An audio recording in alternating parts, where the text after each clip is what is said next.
सबको जय मसीह की। परमेश्वर की उपस्थिति जब हम पढ़ते हैं उत्पत्ति की किताब अध्याय 46 वचन 1 से लेकर 4 तक, तो यहाँ पर परमेश्वर का वचन कहता है कि तब इज़राइल अपना सब कुछ लेकर बेशोरबा को गया, वहां अपने पिता इसहाक के परमेश्वर को बलिदान चढ़ाया। तब परमेश्वर ने इज़राइल से रात को दर्शन में कहा, हे याकूब, हे याकूब। उसने कहा, क्या आज्ञा? उसने कहा, मैं परमेश्वर हूं, तेरे पिता का परमेश्वर हूं।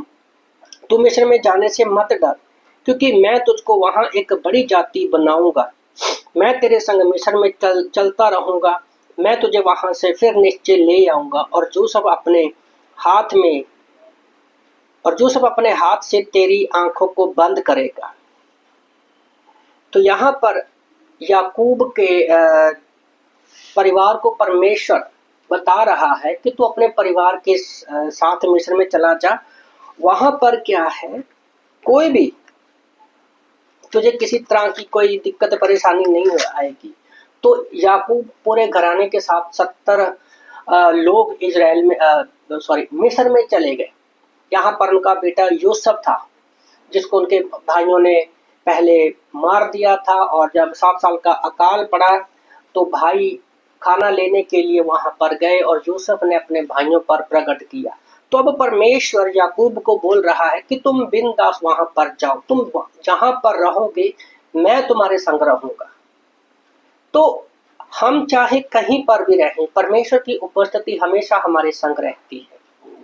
मिस्र देश जो बाइबल में एक पाप का चित्र है, तो वहां पर भी परमेश्वर कहता है कि मैं तेरे संग रहूंगा। तो इसमें 3 चीजें मैं देख रहा था कि परमेश्वर हर एक व्यक्ति को जब हम चलते हैं तो परमेश्वर हमारा नाम लेकर पुकारता है। जैसे याकूब को कहा, हे याकूब, हे याकूब। परमेश्वर ने आपको भी कहीं ना कहीं कभी ना कभी उस आवाज को देता है, पर क्या मैं उस आवाज को सुनता हूं? तो सबसे पहले परमेश्वर हमें आवाज देता है, और दूसरा ये है कि हमें उस आवाज को सुनकर ये कहना है कि क्या आज्ञा है। तो इससे हमें ये पता चलता है कि परमेश्वर, जब हम कहते हैं कि मैं तेरी आज्ञा को सुन रहा हूं, तो परमेश्वर अपनी बातों को हम पर प्रकट करता है। पहला शमूएल 3 में भी हम जानते हैं कि जब शमूएल को परमेश्वर ने पुकारा, हे शमूएल, हे शमूएल, तब उसने कहा, क्या आज्ञा?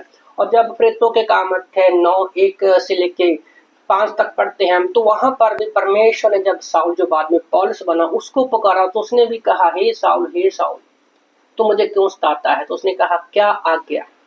तो हमारे लिए एक शब्द बहुत मायने रखता है, क्या आज्ञा। तो अगर हम परमेश्वर की उपस्थिति को महसूस करना चाहते हैं तो हमें परमेश्वर के सामने उसकी आज्ञा मानने के लिए हमेशा तैयार रहना चाहिए। और उसके साथ परमेश्वर तो हमारे संग चलना चाहता है।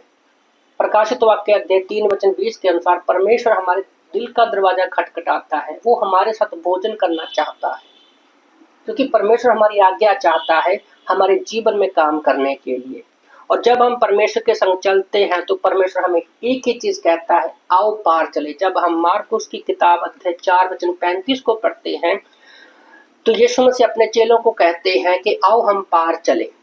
भले ही इस कहानी के हमें पता है कि बाद में तूफान आया, चेले डगमगाने लगे, किश्ती में पानी भरने लगा, और यीशु मसीह नीचे सो रहा था। वो भूल गए कि हम किसके साथ हैं, और यीशु मसीह ने आंधी और तूफान को डांटा और वो शांत हो गया। और उनके अविश्वास की वजह से यीशु मसीह ने उनको डांटा, क्योंकि यीशु मसीह के वो कहे शब्दों को बोल के आओ हम पार चले। आज हमारे जीवन में भी कुछ ऐसे पल हो सकते हैं कि जब आपको परमेश्वर ने बुलाया तो आपको बहुत सारी बातें बताई होंगी कि मैं तुम्हारे लिए ये करूंगा, आपके लिए कुछ दर्शन रखे होंगे, आपके लिए कुछ योजनाएं बनाई होंगी। पर हमारे जीवन में परमेश्वर हमें लंबे रास्ते से लेकर जाता है कि कहीं हम डर ना जाए। तो परमेश्वर परिस्थितियों में कभी कभी हमें जाने देता है ताकि हम उस कार्य को, योजना को पूरा करने के लिए परिपक्व हो जाए। और कभी कभी जब हमारे जीवन में परिस्थितियां आती हैं, हमें लगता है कि परमेश्वर शायद हमारे संग नहीं है, उसकी उपस्थिति हमारे साथ नहीं है। जबकि ऐसा नहीं। और हम जानते हैं कि याकूब जब अपने पूरे घराने के साथ गया तो परमेश्वर ने उसको अपना जो वादा बोला था वो पूरा किया। और लाखों की दौड़ में, लाखों की भीड़ में मिस्र से इजरायली लोग बाहर निकले, निर्गमन की किताब में हम लोग देखते हैं। तो इसलिए मैं आप लोगों को उत्साहित करना चाहता हूँ कि परमेश्वर की उपस्थिति सर्वदा हमारे साथ है। आमीन।